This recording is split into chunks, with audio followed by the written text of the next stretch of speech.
ஒரு ஹெல்த்தியான கம்பு சேமியா ரெசிபி. அதுக்கு தேவையான பொருட்களை பார்த்துக்கலாமா? இது நம்ம நூடுல்ஸ் மெத்தடில் செய்ய போகிறோம். எக்கு, மற்ற இன்க்ரீடியன்ட்ஸ் எல்லாம் சொல்கிறேன். பீன்ஸு பொடியாக கட் பண்ணி வச்சுருக்கேன், கேபேஜ் பொடியாக கட் பண்ணி வச்சுருக்கேன், மீடியம் சைஸ் வெங்காயத்தை கட் பண்ணி வச்சுருக்கேன், குடமிளகாய் எடுத்துருக்கேன் காரத்துக்கு, அப்புறம் ஒரு மீடியம் சைஸ் கேரட் எடுத்து நீட்டாக கட் பண்ணி வச்சுருக்கேன், கொஞ்சம் கருவேப்பிலை தாளிக்கிறதுக்கு எடுத்து வச்சுருக்கேன், 2 முட்டை, கம்பு சேமியா. இது நல்ல ஒரு பதமாக எப்படி இந்த நூல் மாதிரி கொஞ்சம் நல்லா வேக வச்சு எடுத்துக்கிட்டோம்னா ஈஸியாக முடிச்சிடலாம். இப்போது வாங்க எப்படி செய்யலான்னு பார்க்கலாம். அடுப்பு பற்ற வச்சுட்டு நம்ம கடாயை ஹீட் பண்ணிக்கலாம். இப்போ கடாயை வச்சு நல்லா ஹீட் பண்ணிக்கிட்டு ஆயிலை சேர்த்துக்கலாம். கடாய் நல்லா சூடாயிடுச்சு. இப்போது தேவையான அளவுக்கு ஆயில் சேர்த்துக்கலாம். இது ரொம்பவே ஹெல்த்தியான நூடுல்ஸ்ன்னு சொல்கிறத விட சேமியா, கம்பு சேமியா. தேவையான அளவுக்கு ஆயில் சேர்த்துட்டு அது கொஞ்சம் ஹீட் ஆகட்டும். இப்போது ஆயில் ஹீட் ஆகிடுச்சு. இதில் 2 முட்டையை சேர்த்துக்கலாம். 2 முட்டை சேர்த்தாச்சு. இப்போது கொஞ்சம் சால்ட்டும் பெப்பரும் ஆட் பண்ணிக்கலாம். வேணா சால்ட்டை சேர்த்துக்கலாம். அடுத்ததாக பெப்பர் ஆட் பண்ணிக்கலாம். பெப்பர் க்ரஷ் பண்ணி சேர்த்துருக்கேன். இப்போது இது நம்ம கொஞ்சம் நல்லா ஃப்ரை பண்ணி எடுத்துக்கலாம்.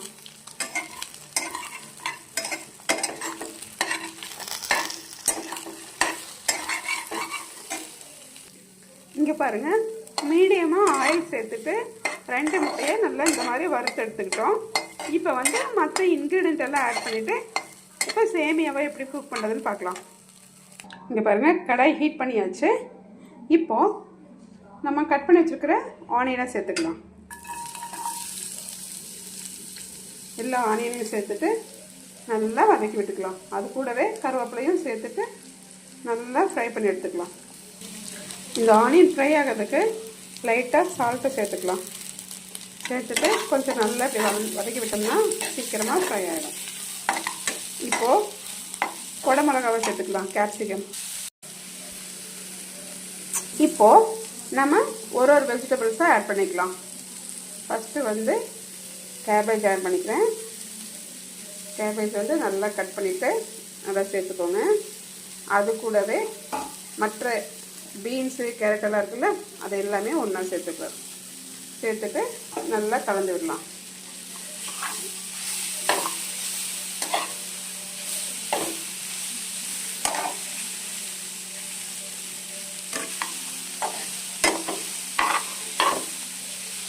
நூடுல்ஸு சாப்பிடணுன்னு ஆசைப்படுற குழந்தைங்களுக்கு இந்த மாதிரி செஞ்சு கொடுக்கும்போது ஒரு ஹெல்த்தியாகவும் ஒரு ஸ்டொமக் ஃபில்லிங்காக ஒரு சாட்டிஸ்ஃபைடான ஃபுட்டாக இருக்கும். நமக்கும் பயம் இல்லாமல் செஞ்சு கொடுக்கலாம் குழந்தைங்களுக்கு.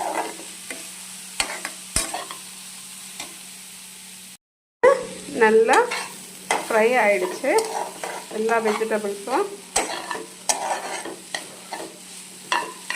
இப்போது நம்ம ஏற்கனவே எடுத்து வச்சுருக்கிற முட்டையை அதில் சேர்த்துக்கலாம். நம்ம ஏற்கனவே வறுத்து வச்சில்லைங்களா, அந்த முட்டையை சேர்த்துக்கலாம். இப்போது நம்ம சால்ட்டு டேஸ்ட் பண்ணிட்டோம், கரெக்டாக இருந்தது.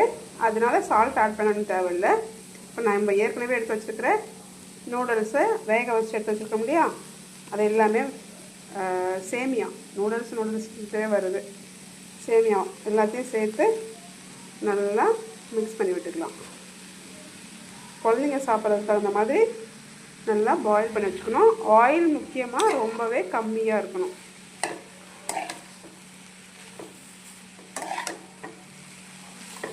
இப்போ இதெல்லாம் நல்லா மிக்ஸ் பண்ணி பார்க்கலாம். அவ்வளோதான், சூப்பரான ஹெல்த்தியான சேமியா, கம்பு சேமியா ரெடி ஆகிடுச்சு. குழந்தைங்க எப்போ எனக்கு நூடுல்ஸை சாப்பிட்ணும், எனக்கு வாங்கி கொடுங்கன்னு கேட்டு அடம் பிடிக்கும்போது இந்த மாதிரி விஷயங்கள் செஞ்சு கொடுத்திங்கன்னா இதில் அவ்வளோ ஹெல்த் பெனிஃபிட்ஸ் இருக்குது. ஃபைபர், அது இதுன்ட்டு நிறையா விஷயங்கள் இருக்குது. ஸோ இந்த மாதிரி செஞ்சு கொடுங்க. ஹெல்த்தியாக குழந்தைங்களும் நல்லா விரும்பி சாப்பிடுவாங்க.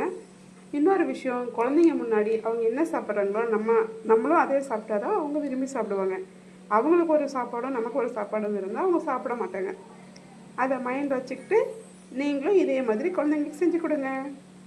இப்போது டேஸ்ட் பண்ணி பார்த்துட்டு நானும் என் குழந்தைய சாப்பிட போகிறோம். தேங்க்யூ, பாய் பாய். ஹெல்த்தியான கம்பு சேமியா ரெடி ஆயிடுச்சு. டேஸ்ட் பண்ணி பார்க்கலாமா? வாவ், நார்மல் சேமியாவோட சூப்பராக இருக்குது. நீங்களும் இந்த மாதிரி ட்ரை பண்ணி பாருங்கள், வேற லெவல். தேங்க்யூ. சூப்பராக இருக்கா? வாவ், சீக்கிரம் சாப்பிட்ட முடியும், அம்மா எடுத்துகிட்டு வரேன்.